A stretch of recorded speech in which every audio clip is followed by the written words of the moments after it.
Howdy, everyone, and welcome to the New Legend Lounge. This is our first episode, and this is a soft launch, so be forgiving, please. With a new podcast, a new vidcast, we are available here on YouTube, and we're going to keep things as casual as possible. We're not dressed up in suits. We're not going to have any fancy titles, music, anything. It's just going to be a fun discussion. I'm Mike Gordon, president of New Legend Productions. We produce videos, comics, books, other assorted media. I myself am a writer sometimes when I hope to be. And I'm going to introduce you to the other lounge lizards here, starting with co-host Darren. Hello, Mike. Good evening. Howdy. For those of you who don't know, I'm Darren M. Bush. I'm an occasional short story writer of science fiction and fantasy. I'm also an Atlanta con runner. I create content and create panels and run panels and moderate panels and talk on panels. Did I mention panels? At a lot of different Atlanta conventions, including The Dragon, which I believe is where Mr. Gordon and I met, was at The Dragon. And I have recently branched into the more of the behind the scenes stuff with um, dealing with well, we will talk about it, but I'm branching into publishing and also other aspects of the arts. So great to be here, Mike. And great to have you. Great to have you. And we've got here author Bernie Johnson. Hi, I'm Bernie Johnson or Bernadette Johnson. My books are under both because I'm a terrible business person. But I write fiction and nonfiction and fiction mostly for fun, but I'm actually starting to get published now, and I've been doing nonfiction for a long time, actually for money. And that's it, I guess. And the award-winning Bobby Nash. Wow, getting paid for money. I like that gig. That's Hi, I'm Bobby Nash. I write a lot of stuff. I write all different genres. I do a lot of crime fiction, mysteries, thrillers, but I also do a lot of, other stuff for publishers with a media tie-in, horror, fantasy, comics, you name it. I've probably attempted it at one time or another. So, happy to be here. And we are happy to have you all with us. The topic, the main title of this episode is "What's the Big Idea?" And that goes through it carries through has a lot of different meanings. For this podcast, what's the big idea? Why are we doing this? What's the big idea with New Legend? What do you guys do? What is the big? Where do you get where ideas come from creatively, et cetera, et cetera? And to put it simply, the New Legend Lounge is this vidcast is going to be primarily a place where we will be promoting New Legend products coming up, books, comics, videos, podcasts, whatever we're involved with. You're going to hear about it here, and we're going to talk in depth about it. And we're not just going to use it as commercial space. One of the reasons why I got involved with New Legend years ago and why I'm still involved with it. The best thing about being part of New Legend is I get to have conversations, interactions with creators, creative people, and learn about the creative process. And that's what this podcast is going to be essentially about is candid conversations with creators. And we've got, like I said, three other creators here that and I can think of no better place to start with than where did ideas come from? Because that's the start of the whole thing. Whether the ideas are, whether they come to you in the middle of the night, whether they are sparked by some incident or conversation you have with someone, it's really interesting. I know that it's right in the beginning. You can't do anything until you have an idea for something. So, I find it interesting where ideas come from, and also once you have an idea, how do you know if that's the one that you should go forward with? So it's a complex question, and we don't claim to have all the answers because I certainly don't know where ideas come from. I could tell you how I get some, and it'll be interesting because I'm sure it's going to be different for everybody here on this vidcast as well as everybody who's listening or watching to us. It's very different, and I don't know if there's no wrong answers, which is another reason why I like this format as well and these conversations. So I guess Bernie, we'll start with you. Like, if someone comes up to you, because I'm sure you've got this question before, where do you get your ideas from? All over the place. It's a big question. It's like, oh my God, I have ADHD, so my brain just goes everywhere. But I get a lot of ideas if when I'm watching or reading non like science, nature, things about, like educational stuff, like documentaries.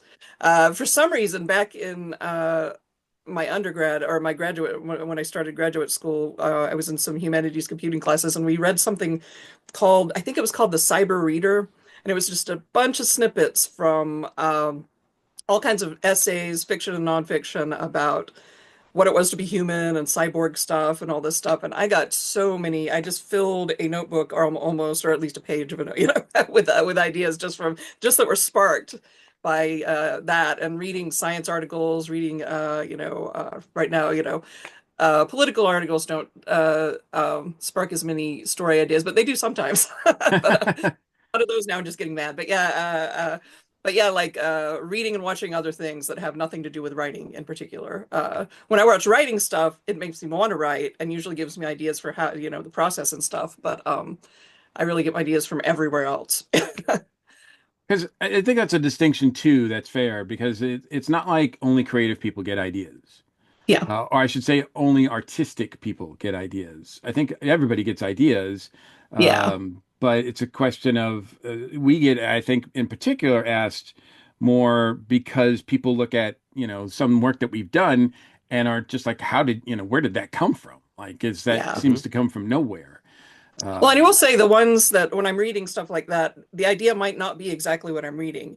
They're usually just there's like a chain of connections that'll happen, and then I'll get hop to something else that's kind of related or maybe not, just but it's like, oh, what if this happened? It's kind of a weird. It's not like I read, oh, I'm reading about AI. I'm going to write an AI story. It's not. It's way more bizarre and goes down some strange rabbit hole almost every time, if that makes sense. yeah, yeah, absolutely. Bobby, what about you? So Oh no. perfect timing. Um, Timing. th th I agree. It's kind of the everywhere thing. It's so weird what sparks ideas. Sometimes it could be watching the news or scrolling through YouTube and seeing news stories. Um, it could be seeing a place. We travel a lot, so while we're out on the road, it's kind of become a running joke that I'll pull out my phone and start taking photos of some place we've driven past, and it's like, oh yeah, that's a good place to find a body. And so that idea then sparks the, well, how do they end up there? And that kind of kicks off ideas. Or you'll see something about a crime or something on the news that even if it's not a big crime, it makes you think, hmm. And then the part of me that's depraved and thinks of those of murdering people figures out how to work those things in. But in other times, it's people watching, hearing things. Someone says something, and you're like, "Well, that's cool. Why are they saying that? What does that mean?" Or you know, it's yeah. So it's so weird. So because when I was first starting out, I was very much a plot driven person. I'd come up with stories and then figure out who's going to be in the. A lot of times these days, because I'm doing a lot of series work, a lot of times it's the characters now that will develop the plots for me or point me toward the plot. So if I know it's coming, I'm getting ready to do a new snow book, for example. Snow generally will, I'm thinking, oh, what's a good snow plot? Those characters will kind of point me in a good direction. So yeah, so they can come from anywhere, and it's yeah, because I think you were right. I agree with what you said about everybody gets ideas. It's just what you do with it, and then once you take that idea and you mix the character together with it, that's when the story starts to come together. Yeah, the when I looked up when I Googled the idea of ideas, the answer the I don't know if it's AI generated or what, so forgive me if I don't mean to you reference something that's AI, which cannot come up with ideas.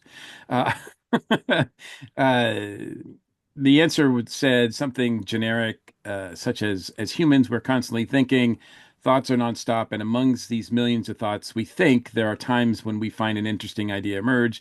Usually, this happens when we are thinking about something deeply and are emotionally invested in the outcome of the thinking. I don't What? know if that's entirely Yeah. accurate as far as what I've found, especially with creative things. But Darren, I'm curious as to where do you believe ideas come from? Well, there's a it's interesting that you phrase the question that way because I have a special education background and neurochemistry is a hobby. And I know pretty much for a fact that the lower crocodile part of your brain is always trying to get you into trouble, which translates into these very creative, weird, dark, deep ideas that are essentially, and it's not a coincidence that they're at the essentially the thought processes of a crocodile, if you will, if it helps simplify things. So what ends up happening is that there's a filtering system in your brain up a little bit higher, right? That sort of makes you go, you know what? No, I should probably not lean over and bite Susie. I think that might be considered threats, right? This is not a conscious decision. This is all very subconscious. And I think one of the things that happens with so-called creative types is not necessarily that we have more thoughts or that we have better thoughts.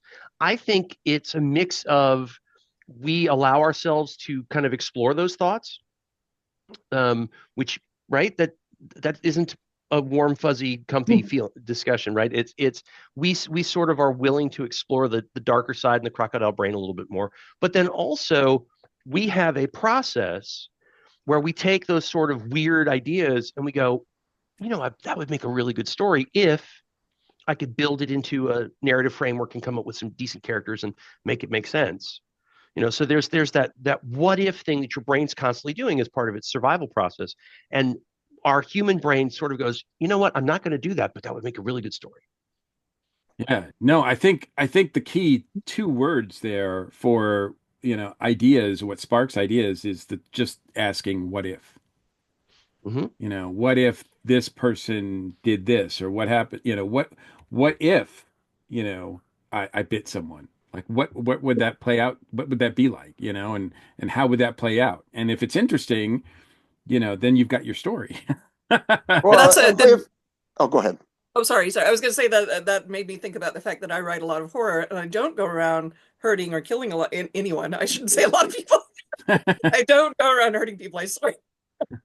But but yeah, like horror comes to mind, and like anything that scares me, Mhm. anything that I think would scare someone else. I've written at least most of it's like kind of almost fluffy ghost stuff, but I do have some revenge stories and things like that where they get pretty vicious. The characters, some inner part of me is really vicious.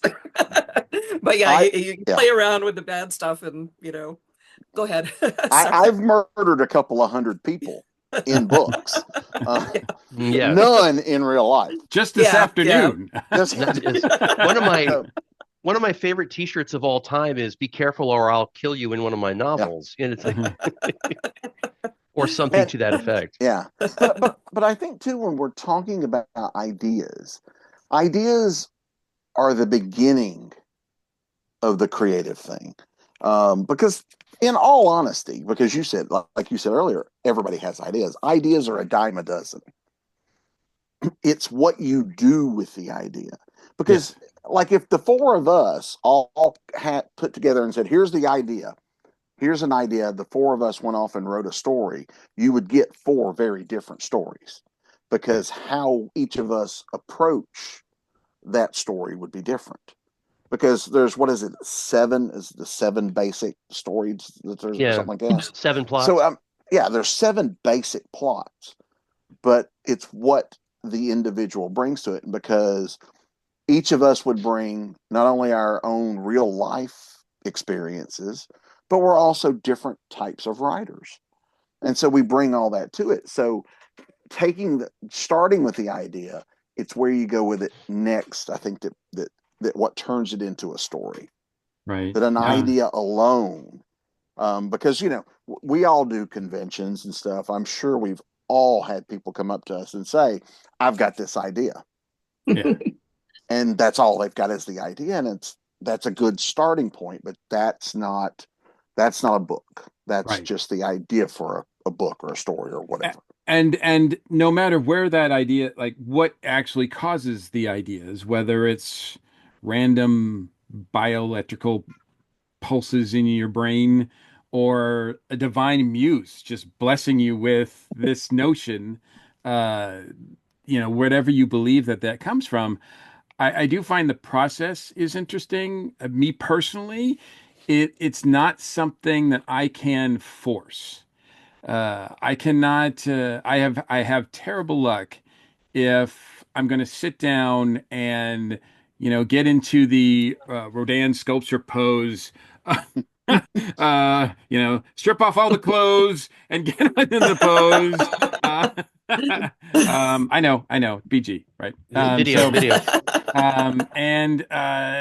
But we all know that pose of the thinker, right? Where he's just, and like that's, yeah, so that it's going to happen. Okay. Thinking, I need quiet thinking, it must commence, and I'll come up, with a solution to this or an idea for a story or what have you in approximately 45 minutes. Like I just can't program it that way. 9 times out of 10, it's one of those things where it might have been sparked by something in my past, and I think most of that stuff is based on experience that we have, people that we've met, things that we've heard, watched, etc., all coming together in some weird blender.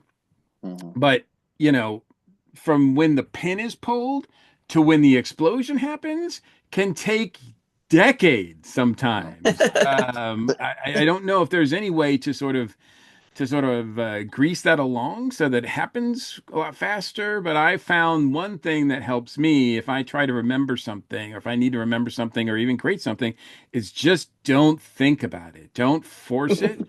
Whether I'm, some of the best ideas I've ever had are ones that I just, it's a hit me like a ton of bricks, literally. I mean, Mhm. that's where the phrase comes from because I will not be expecting it. I'll be doing something else. I'll be driving along the road. I'll be having a shower. A lot of times it happens when I'm in that in between spot when I'm not awake, but I'm Mhm. going to sleep. And just before I hit REM, maybe my brain is in a place that the imagination is sort of taking over. So therefore, it more Mhm. susceptible to coming up with a creative idea or spark there. And if I don't write it down then it's gone. Yeah. I think I it's Right. when can't. your brain's kind of on autopilot. Sure. Like I would get great ideas mowing the lawn Right. Yep. because Yes. I'm at walking on I'm the treadmill and yeah, shower and yeah. car, just like Yeah, those are because the you're three not places I probably things yeah, just because you're not actively like the creative side of you is not actively engaged. And so Mhm. your subconscious can work those problems. But I think Mike, Yeah. your problem is you're adopting the thinker pose. You need to adopt the writer pose. No. The just writer. bang your head against the desk a Yeah. few times. Yeah. Oh, if I only had that much gray, I wouldn't need to wear a hat. But it's just gone. It's So, but Darren, I'm kind of, it's sort of along the lines of what you were saying about the brain and how like it need like part of it, because we all know that if you're doing something mundane, driving or Mhm. mowing the lawn or whatever, doing the shower, like you're not focus. You don't have to focus on that 100%. So it does Right. allow your brain, you can do that. Part of your brain says, I got this. The creative side or whatever side of the brain is that just can go and do other things, reminisce, get caught Mhm. up in nostalgia, think about, stress out, if you will, about things. Like you have a choice of things that you can do with that extra brain power, right?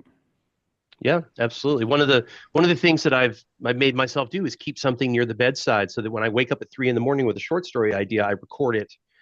And because I've done that thing where I'm like, I'll remember it in the morning.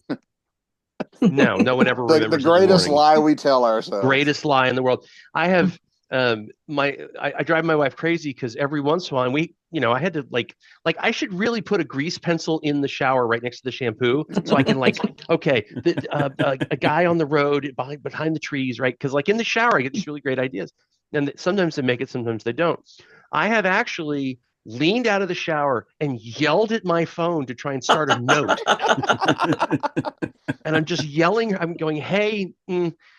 don't want to summon any phones right now. Like I'm yelling her name across the bathroom, just hoping my phone will hear me and will record this story idea because it's such a good idea, but I'm in the shower.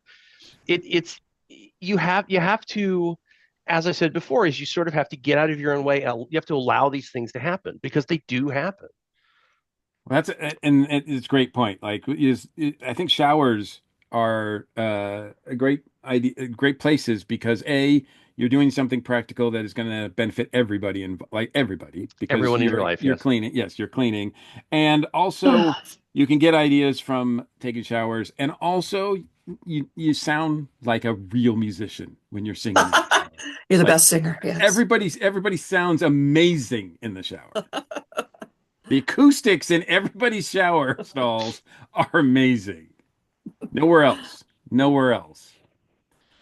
I was looking at quotes from other creators, and one of the ones that hit me really recently, because we recently lost the very great artist David Lynch, and Mhm. he had a couple of quotes that I thought were really engaging because here's a guy, David Lynch, when you look at his stuff, you're just like, where does that come from? He is not making, he never made things that seemed ordinary or like just, he was not afraid to go out on limbs and do things that were thought provoking. Even if he was very adamant about not telling you his thought process about any of the ideas. But he did say, he has a couple of quotes that are attributed to him. One is, every idea that you fall in love with is a gift. How the ideas come is the trick. Ideas are so beautiful and they're so abstract and they do exist someplace. I don't know if there's a name for it, and I think they exist like fish. And I believe that if you sit quietly like you're fishing, you will catch ideas. The real beautiful big ones swim kind of deep down there, which I think is very poetic and very David Lynchian.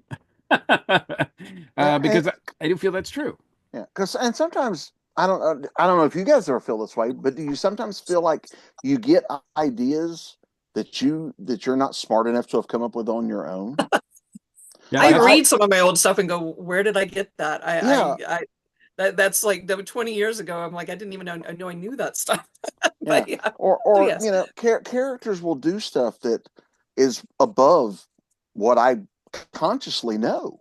Yeah. And I kind of like surprised like non-writers when I say my characters are smarter than I am, mhm. because sometimes those ideas and those things will come out of me and I don't know where they came from. It's not it's not a personal experience or anything like that. So yeah, there is some magical, mystical something that happens. But yeah. I'm sure there's a lot of stuff stored in our brains we just don't remember we ever saw or heard. And Hmm. Yeah. in some magical state, we can just put stuff together that we wouldn't be Yeah. able to say out loud, but Something you or, heard when you were 6 consciously. that you've never thought about, and then at Yeah. 53 you go like that, Yeah. it's in your head again. Yeah. And also, Yes. David Lynch was a transcendental meditation, not just practitioner, but teacher. So he, maybe we should all try that.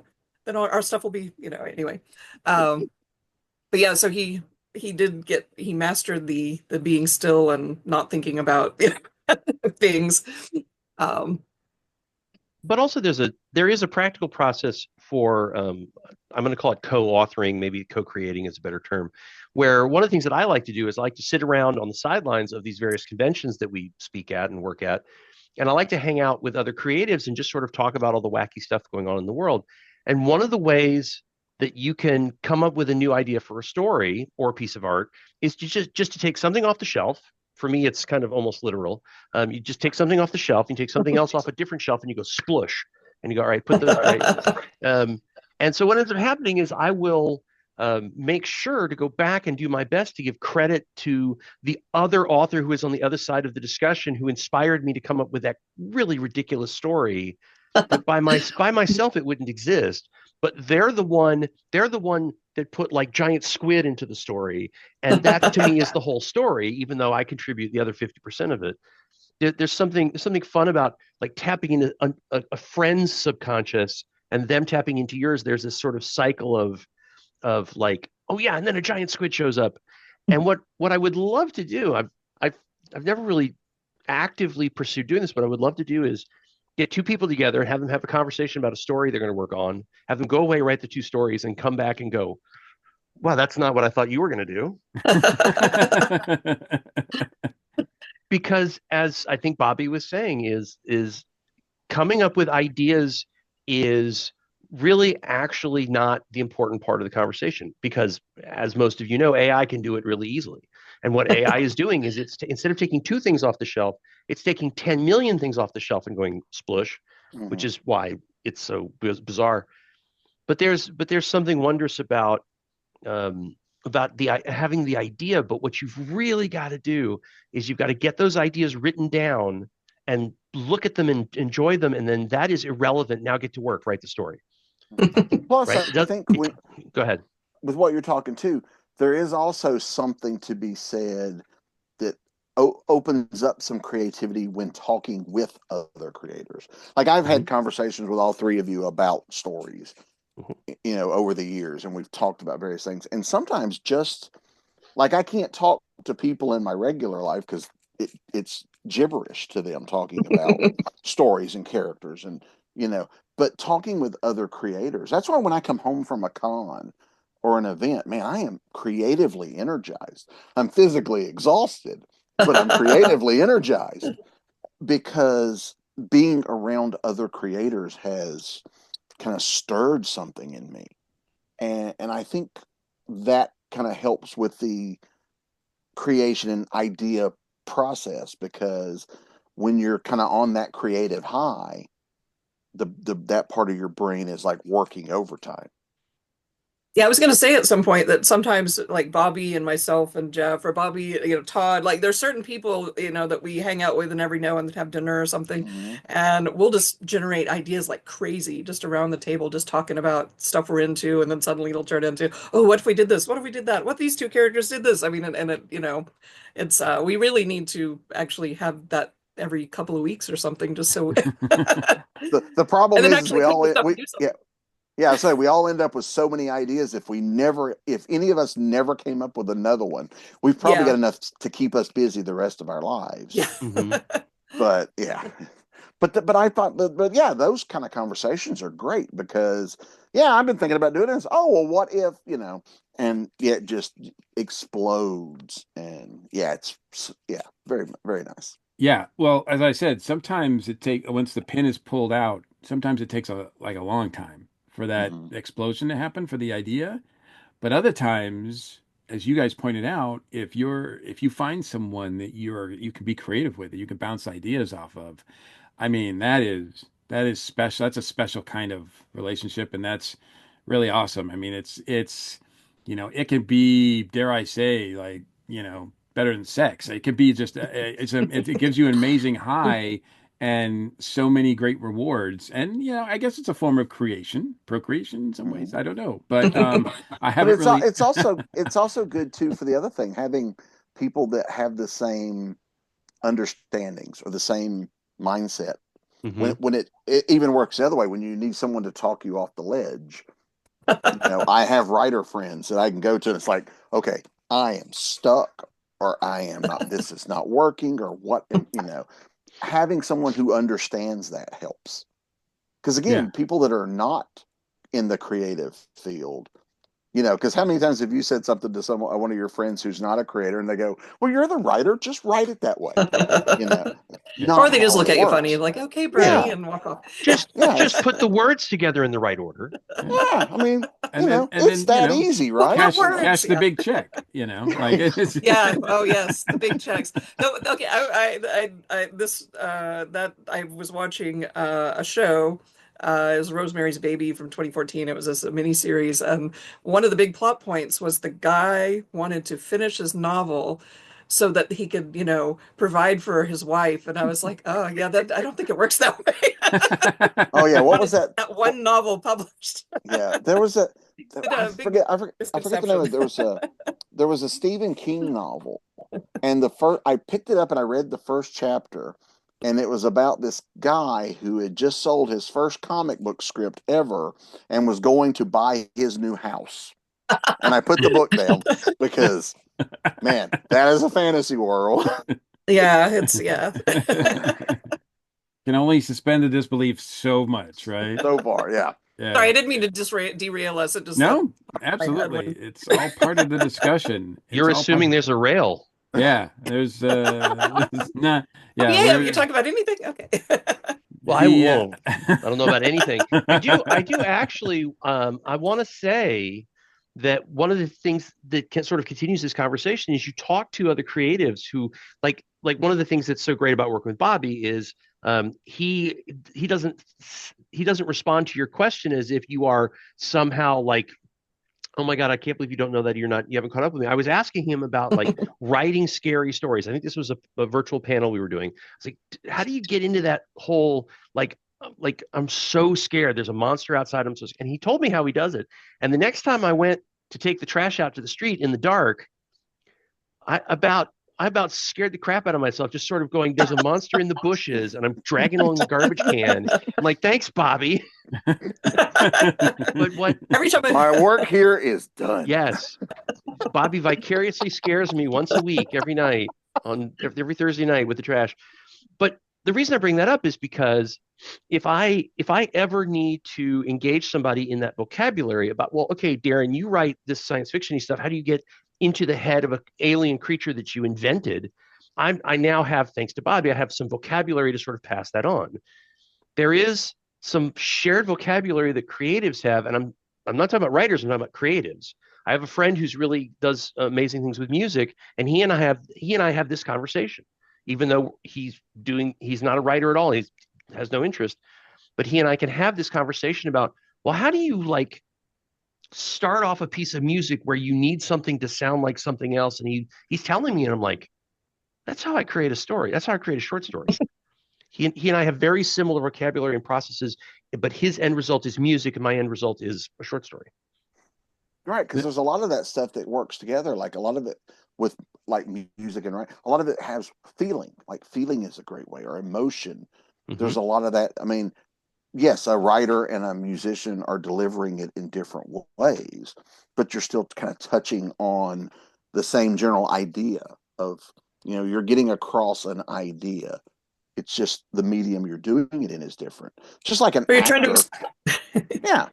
Oh, go ahead. Go ahead. Sorry. I was just like, just like an actor does it a little differently than we do as writers, but it's the same kind of putting the same thing forward. It's funny though. That just made me think you are trying to evoke emotions in whoever's watching, reading, or listening to whatever your art is, but it might not be the emotions that you intended. Like you're trying to put your stuff onto the page, your emotions and everything, and they might read it and get something completely different, but Mhm. just as entertaining. But and inspiration can come from, I mean, that just depends. That's a personal thing. That depends on, who you are and what inspires you. The answers are as different as there are people out there. I personally, it's interesting. I am not inspired actually by great works of art. If I see a great work of art, if I see an amazing five-star movie, and that I just love, it intimidates the heck out of me because I'm just like, wow, Yeah. I'm not going to be on that level. There's just they just nailed it. That's just they just nailed it, and I might as well just give up what I'm doing and go fix the toilet.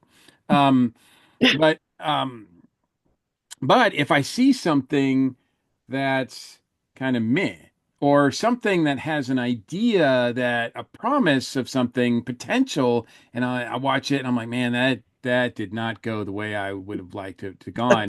Then I start thinking, what if? What if they had done this, or why didn't that satisfy me? Why did they zig when I would have zagged?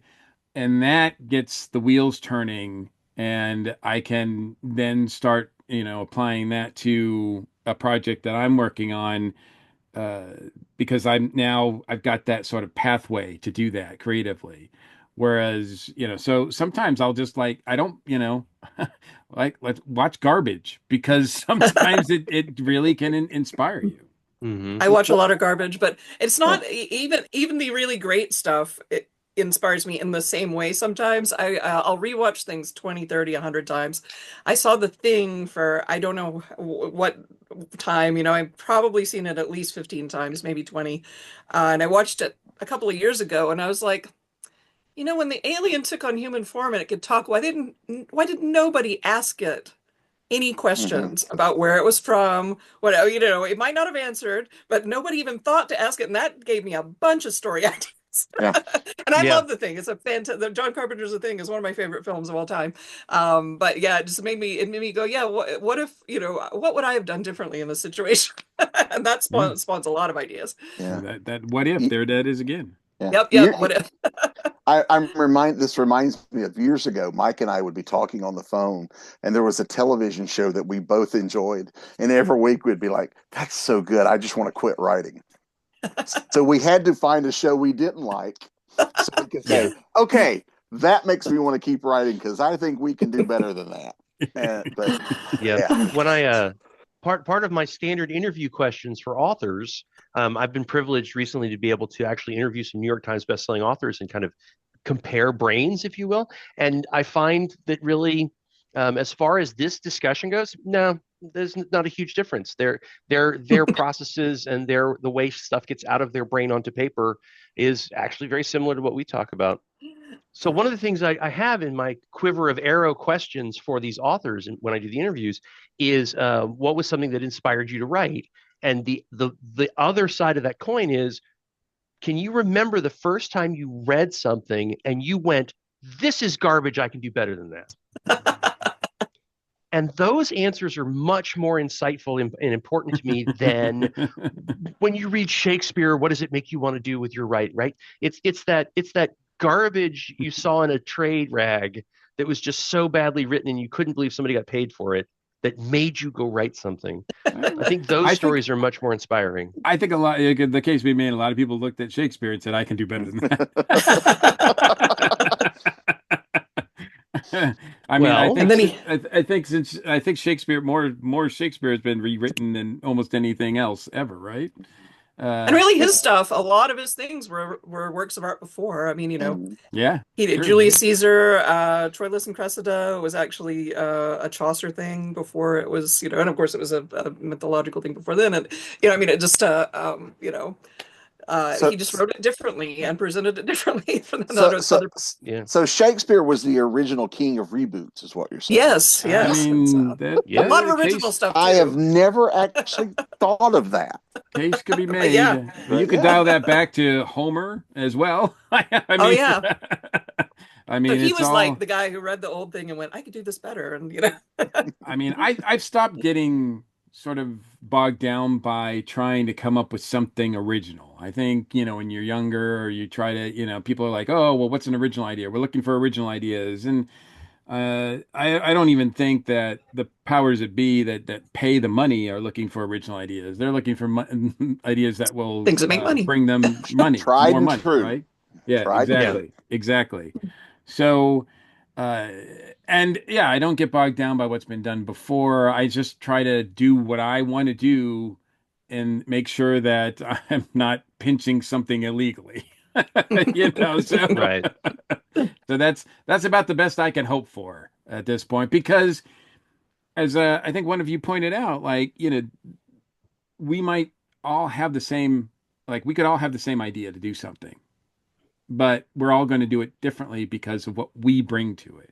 So what we bring to it is something that no one else can bring to it. And that's Hmm. where I think the storytelling aspect comes. And I think on that note, as you mentioned a little while ago too, Darren, it's not a question of where the ideas come from. That's not as important as which ones do you go forward with? How do you decide, I have an idea that I'm going to go forward with this one. This one is worth investing my time, my energy, my money, my resources in. That is the big question. And I'm going to lay that at your feet, Bernie. Where do you, I mean, is it as simple as, well, I'm being paid to do this. So, Not exactly, because even if I'm paid to do something, if like some of the stuff we've worked on together, I don't always go with my first idea. I'll come up with, an idea, and if it doesn't spawn more ideas, if it seems like, if after a little while I might put it down for a couple of days, and if I look again, and then I'll try to come up with something else, and whatever actually one idea that leads to another, that leads to another, that leads to another, that's the one I'll go, okay, that's something I should go for, because it seems to be activating my brain in some way. Plus, Either I'm if more it's interested in it or just, oh. yeah. Plus, if you do it and it does well, you want to you won't mind going back to that well, Yeah, yeah, back to something those that I'm interested in characters. anyway, and Yeah. I mean, the worst thing in the world is to write something that you hate or you've not enjoyed. And then the Yeah. publisher goes, "Okay, we want more." And they're like, "Oh, just ask you don't want Arthur to get Conan that." Doyle, Yeah. or Yeah. any of Uh, the authors you hear about who end up hating their yeah. characters that they. Well, you've got to, I mean, I think, Bobby, I think I heard you say this years ago, is be careful what you make yourself write, because if it Mhm. sells, then suddenly you're stuck doing it. Yeah, if you hate writing vampires, but vampires are hot, so you write a vampire novel. If that vampire novel becomes a hit, you're stuck writing vampires the rest of your life. Only if you want to make money. Only if you want to make money. You can Sure. I write mean, anything you want. Just if you Oh want to yeah, make let's money, be yeah. very clear. If you don't want their money, Yeah. then you then have you can lots do of whatever you options. want. Yeah, you do Yeah. whatever. But if you're working for publishers, it's like someone mentioned earlier, publishers are they want what they know will sell. And we've seen examples over the years of big, well-known writers who want, like Nora Roberts is a great example. She writes these romance novels and she's very popular. They're very popular. But she goes one day, I really want to write a crime novel. And her publisher said, you can't write crime novels. You're a romance novelist. So she writes it, submits it to her publisher under a pen name, gets hired, the book comes out, the book does modest sales, and then she goes, by the way, now that it's time to pay them, oh, by the way, I'm Nora Roberts. The publisher goes, really? Reprints the cover, slaps her name on it over her pen name, and now that book sells millions.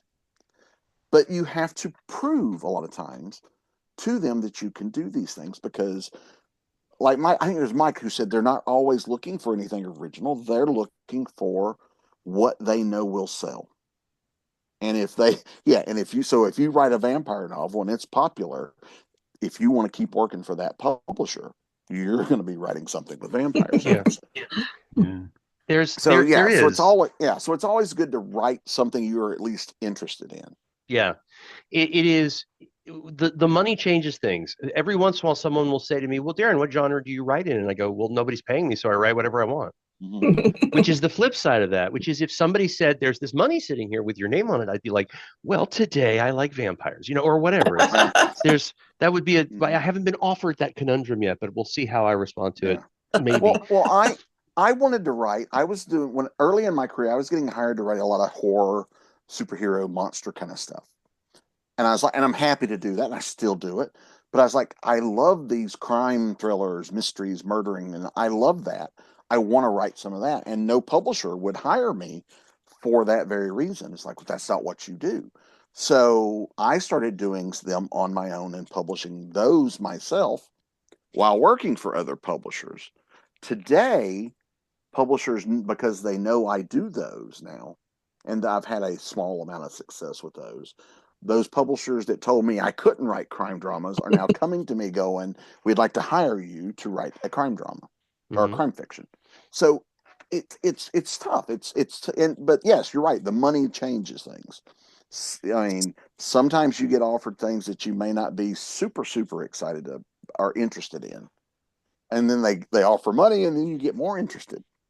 That's it, but but that's a thing where I haven't I haven't been able to make that work as well with my own endeavors. Being the publisher of New Legend, whenever Bill and I, or when one of us would come up with an idea, we would sit around and try to figure out which ones of these should we go forward with. And, we try to put on our business hats and say, okay, well, that seems viable. That seems like something that would sell. The biggest example I have of that in my experience thus far was Tiki Zombie. I've told this story a lot, so forgive me, anybody who's watching that has heard this, but basically, I got the idea for Tiki Zombie at a convention at Dragon Con. We were at a tiki themed party being put on by the comics people. And there was a band playing at the time, and they were playing this sort of rockabilly goth rock stuff. And the chorus was this woman yelling the word zombie over and over again. And so in my head, I heard zombie, zombie, zombie, and I'm looking around, and there's tiki stuff here and there, and I make the connection, tiki zombie, put the two words together. And yeah, and then that's where that hit me like a ton of bricks, Tiki Zombie. But it was just the two words together, and I liked the way they sounded. To me, it could have been like, oh, it's one of those things where you're like, hey, that's a good band name, right? Or it could be something else. When I experienced this, I was at a table full of other writers. Bobby was there, and I said it out loud, so instantly I had to claim it because I didn't want anybody else to go wrong and do Yeah. something with it. So I claimed it, and then I was like, now I need to do something with it. And I really liked the phrasing. Bill, my partner in New Legend, also liked the phrasing, wanted to do something with it. And so I was like, okay, well, let's do something. Let's try to make this something marketable. And I would sit at the computer and my keyboard, and I just couldn't come up with anything that really like felt right. Um, and did some research on tiki culture, did some research on zombies. Zombies were almost everywhere. I think this is when Walking Dead was kind of starting to be popular. I don't think it was the TV series yet, but it was a comic book, I think, at that point. And and so but I tried to force it. I'm like, it should be, something zany. It should be this, this will sell because the kids are watching this, or it should be like a urban fantasy kind of thing. And I just couldn't. I couldn't until I finally just put all that aside, put the business guy in another room, and sat down and said, "What do I want to see? What would be kind of fun?" What hits my head when I think of the words Tiki Zombie, and then the character of Tiki Zombie, of Tiki Z, started to form in my head. And once I had the character, then he dictated everything that followed. Hmm. And it was a great, and then, ironically enough, when I finished the comic and showed it to shops and other people, people would look at me and like, there's nothing like this. I don't know what, I mean, who are you supposed to market? Who are you supposed to market this to? Like, we don't know how to market this because there's nothing been like this. And I'm like, it's what came. I mean, this is what I wanted to do. And that's, the thing that New Legend stands for, has always stood for, is we produce books, we produce things that we personally would want to see, that we would spend money on, that we don't feel like anybody else is doing. And that's what's so fun for us when we've created these things we've done so far and will do in the future.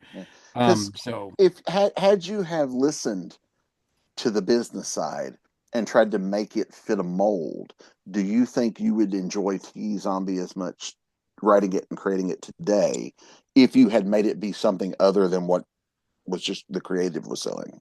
well, the parallel universe me, who's riding around in his like $1 million Ferrari and just, rolling in dough at his mansion, probably, is just laughing at that question. Of course, a lot of that stuff that are written for, to try to appease a wide, range of people. A lot of those things don't do well because they're not all that good, or they're not heartfelt, or I actually, when I go to comic shops, I usually go looking for the quirky, weird stuff that I've never heard of before.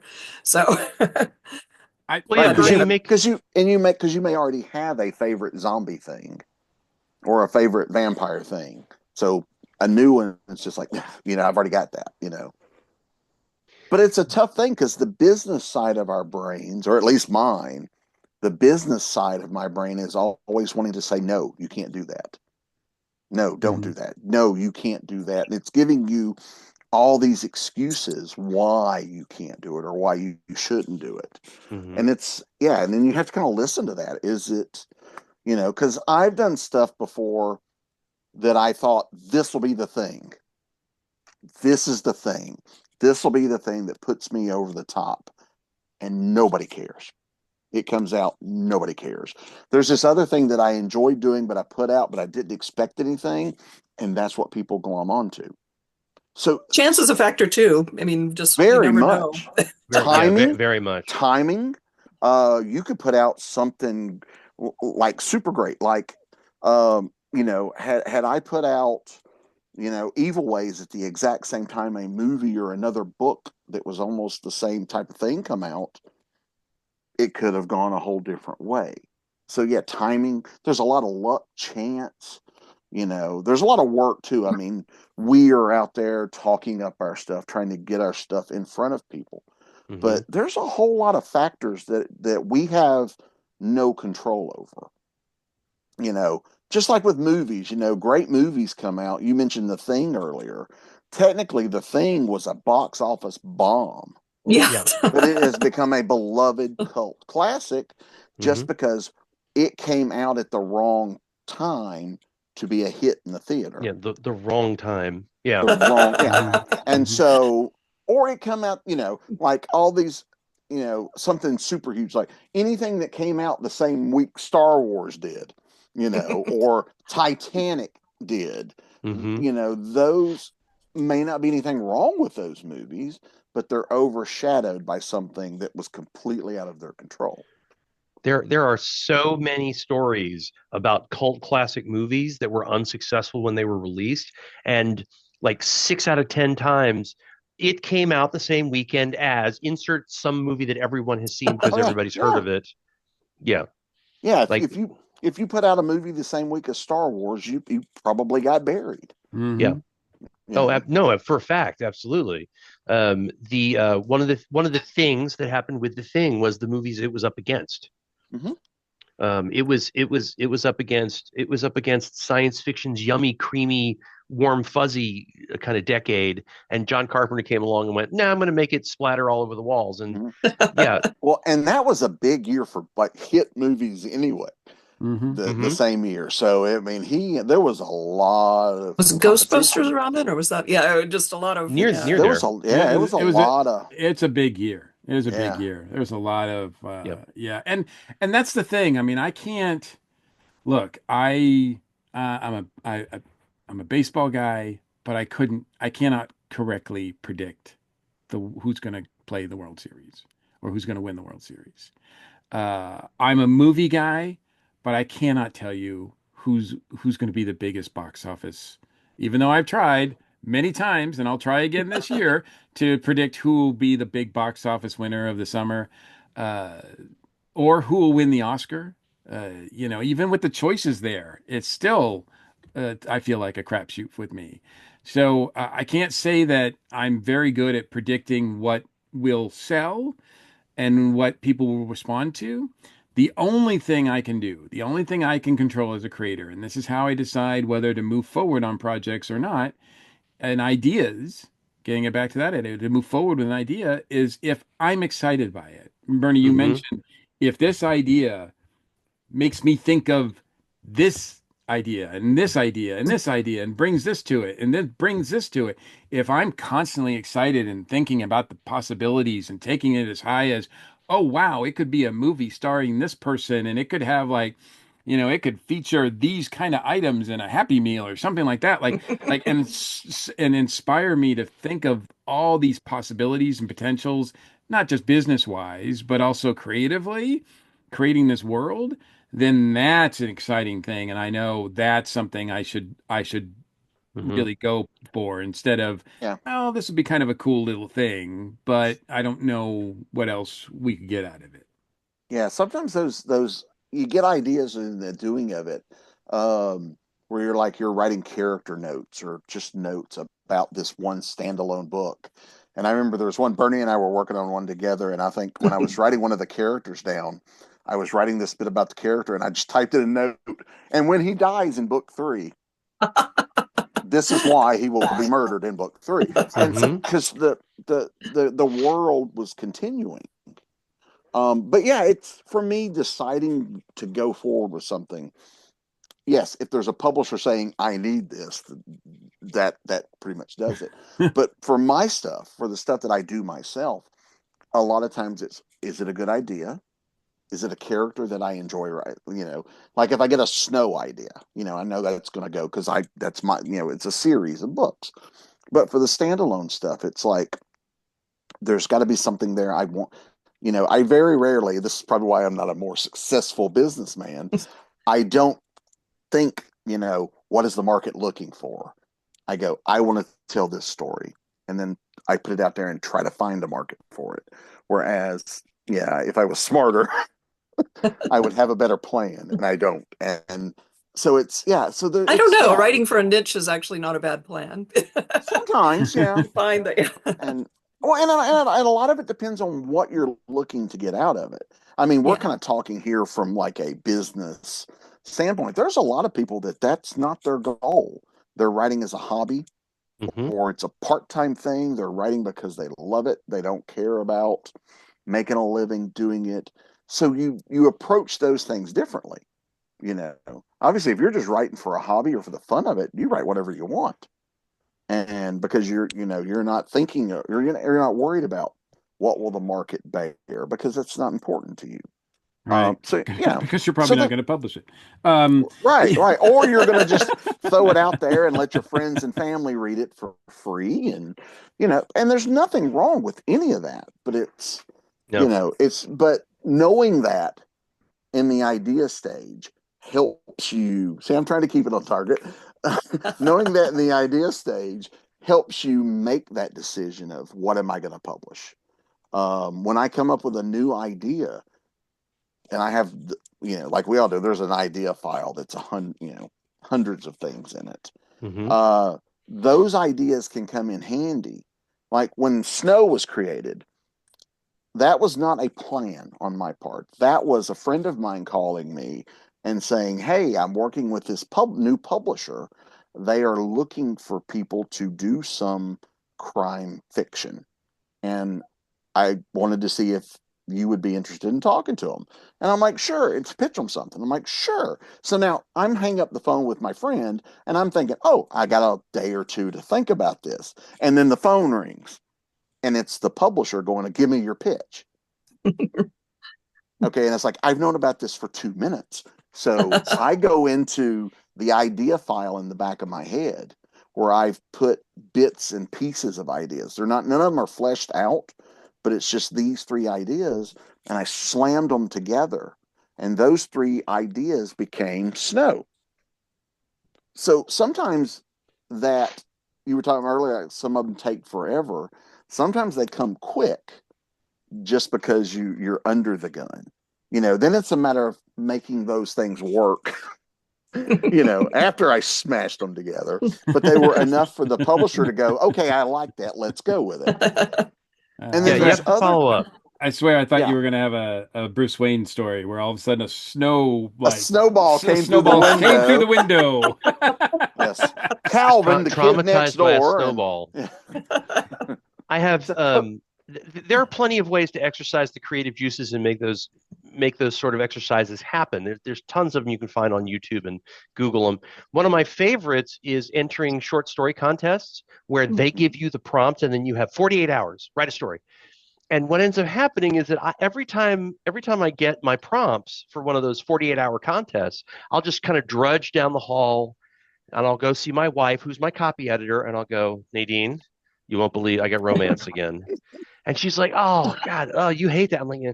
And then I write the story, and it forces me to exercise the muscles, if you will, the creative muscles.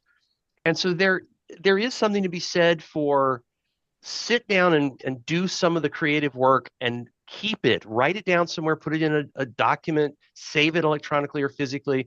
You never know when that stuff will come back to you. I recently had a story picked up that I did the original notes on it 11 years ago, and suddenly there was a place for it. So you never know. Yep. So part of what I'm saying is don't throw anything away. Keep it all. You'll use it. But also you have to allow that the more you try to fight controlling the creative energies, I think generally speaking, most people would agree from experience that the worse it'll get, the more you force it, right? Because my favorite example of this is from a convention from about a year and a half, 2 years ago, where I was sitting on a panel. We were talking about something. We got to elevator pitches.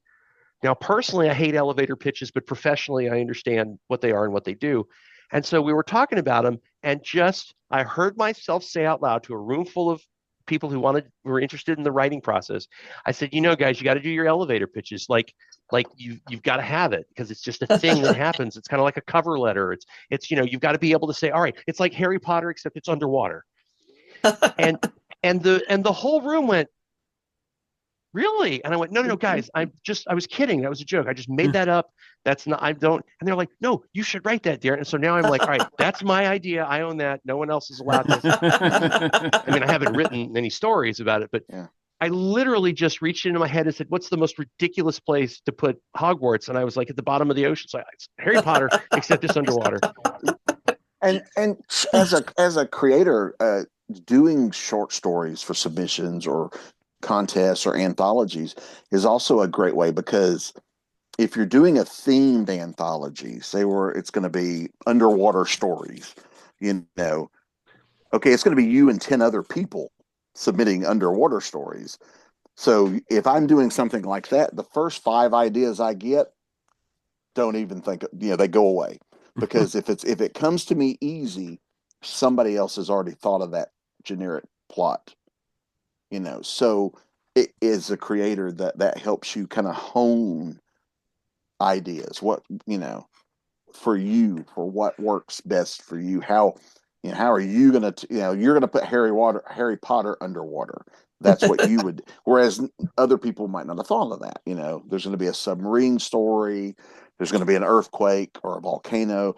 Those are going to happen. So you just discard them, or at least that's what I do. And it helps me focus the ideas onto not what's a good underwater story, what's a good Bobby underwater story. Right. And that's how I approach those things.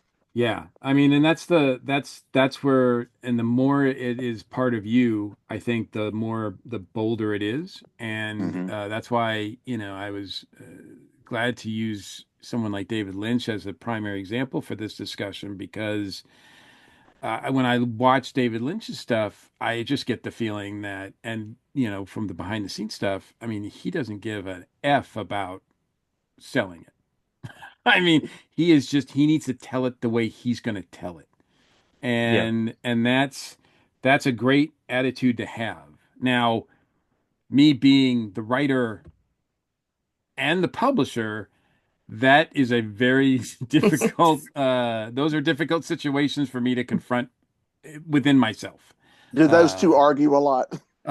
Constantly. That's why I have as little hair as I do. It's just it's just not a fun time, because it is difficult to rein some of that in. Although I don't want to rein it in, because it's, even the publisher of me side of me, respects the artist side of me, because if you don't do that, then it comes out diluted, and but nobody's proud of that.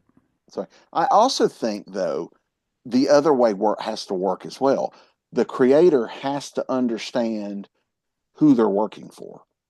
If I'm writing for a publisher that is doing more cozy, or I'm not going to do graphic violence if that's not what they do. If they're a publisher that doesn't want foul language, I'm not going to be dropping F-bombs as much. So it does kind of have to go back and forth. Yeah, it doesn't. It kind of has to go back and forth. That's how you get something.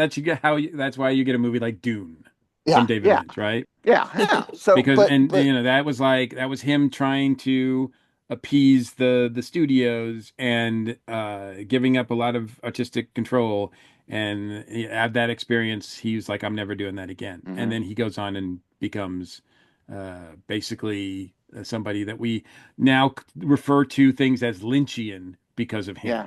He's an author. He's kind of like an auteur, not a Exactly. Exactly. he's not just a guy out directing a movie. He's a creator. It's yeah. He's an adjective. That's amazing. Yes. Yeah. Yeah, Yeah. yeah. To become an adjective. It's like, oh, you didn't win. Well, screw the Oscars, screw the big box office. If you become an adjective, Yep. Right. Yeah. Because when you're of course, yeah, I don't think there's a lot of money in that. It's Yeah. not like No. anybody who Well, uses that gives you a nickel or something. true. But it's a bit of immortality because but we've all heard of him, and yeah, you know, because he's kind of a linchpin now. Pun intended. Oh, In that off, but in off the the island. no, you can stay. but I because appreciate the puns. yeah, because there are certain creators who, for better or worse, whether you like them or not, change the way things happen and have become an example. I mean, we could name off lots of them, I'm sure, but they become an example of what works and what doesn't, or taking that chance. speaking of Dune and things you haven't seen, has anyone watched Hodorowski's Dune, the documentary? Oh, I have not. That Bernie. even I know, I know, I know. I want to see that book so badly. I want that ideas book, but or the book where they collected all the images and concept art and everything. There are only like a few in existence, but if you think about that though, that all fell through. But it spawned all these other things. Giger worked on it, and you could see some of the art ended up in Alien. There were all kinds of things that came out of that artist, like Valerian Mobius, and they just working on that project. Even though I wish to God it had been finished and we could actually see it, inspired everybody who worked on it to go on, or at least a few people, to go off and do just amazing things, and so anyway. No, And no, then that's one of absolutely. the things I watch when I want to be inspired to create things, because it's a super inspirational, even though it's a depressing story. I like, there are like tons of stories of things that didn't happen for whatever reason, and yet a lot of stuff came out of those things because, as David Lynch mentioned, as I quoted, every idea that you fall in love with is a gift. And to your point, you guys have all mentioned it. Um, they should not be treated lightly. Write them down, record them. You don't, even if you can't use them right away, like don't waste them, because they are special things, because ultimately whether you believe they came from divine providence or whether they came from you internally somewhere deep inside, that's still a special thing. So, Even the ones that suck, when I know, even when I even the look ones, at my yeah, because you notebook, never I'm know. like, Because "What? even stuff that doesn't work, even failures, we can learn from. And so on that note, I think we're going to have to. We've run out of time. So, but it's been much like a great idea. It's been a wonderful gift to have you join us for the first episode here of the New Legend Lounge. And I want to make sure that people can find where some of your ideas are now available in published and other forms. So, Bernie, we'll start with you. Where can people get your stuff? Well, they can get it on, like, I write a lot of nonfiction, like I said, for money. I actually have a Formula One trivia book that came out just last September, and a spy trivia book. I have the big book of spy trivia, the big book of cryptid trivia. You can find links to them on the Ulysses Press website or my own website, BernieJohnson.com. It's BERNI without the E at the end. And I also throw a lot of really larval short stories out on Vocal. And that's, speaking of contests and stuff, I'll sometimes do their challenges and throw a larval story out there that later I will polish up and do something else with, a year or two later. Very cool. Very cool. Bobby. BobbyNash.com is the website. There's links to everything. The book, most of the stuff I work on is available at the usual places: Amazon, Barnes and Nobles, bookstores, or bookstores can order it. I have a store on my site. You can buy books for me. So they're out there. They're not hard to find. I write a lot of fiction. I do a lot of crime fiction, but I also do, like I said, a lot of media tie-in stuff and short stories, some horror for various publishers. So there's a lot. There's a lot of it out there, so you can find it. Hashtag prolific problem. Prolific problems, yes. Oh, sorry, forgot I got a drink on. Darren, was this everything you thought it would be? And more. All right. And more. That's all right. And where can people find your stuff online? I do, in fact, have about a half a dozen short stories on my Amazon Kindle page. It's under Darren M. Bush, just like it's spelled. You can see it But if you're when you're watching this on YouTube. His name's right there on it, right there. Yeah, try to make it simple for everybody and just Absolutely. just spell my name the way it's spelled. I also, relevant to this crowd, I will be doing stuff at DragonCon again this year, just like every year, in about 6 or 7 different tracks at the moment. It's getting a hashtag prolific problems. So I think we're all 4 of us are at Dragon this year, right? Yeah. Yep. So Yes. So it is I'm a usually on the alternative and historical fiction track, but Yep. occasionally I branch off into other things too. It is my favorite show, and of course, you can find me podcasting on the Dragon Con Report every month. We talk about the various things leading up to the convention and in an unofficial way, but we still have a lot of fun. I also am part of 2 other podcasts. One is a fan podcast that reviews and recaps episodes of Doctor Who called Earth Station Who, and there's one that I am part of with Drew Leiter that we talk all about the Batman 60 series called Bat Chums. And if you want to look at my writing or anything that New Legend Productions is published, our most recent book is Dragon Tales, which features all 4 of us inside in the pages of this. This is a benefit book celebrating Atlanta's largest multimedia pop culture convention. It is a benefit for 2 folks that we lost, and all proceeds are going to 2 great causes. Check that out. You can get that at I think it's on Amazon as well as some other places as well. So New Legend Productions is our website, so you can go there and check out all of our stuff. So and if you that wraps up. and if you are at Dragon Con, we, among other people who will be there, can sign them for you. Absolutely, we will sell them and sign them. So we are more than happy to do so. So I appreciate everybody for joining us on this soft launch of this new aspect of New Legend Productions.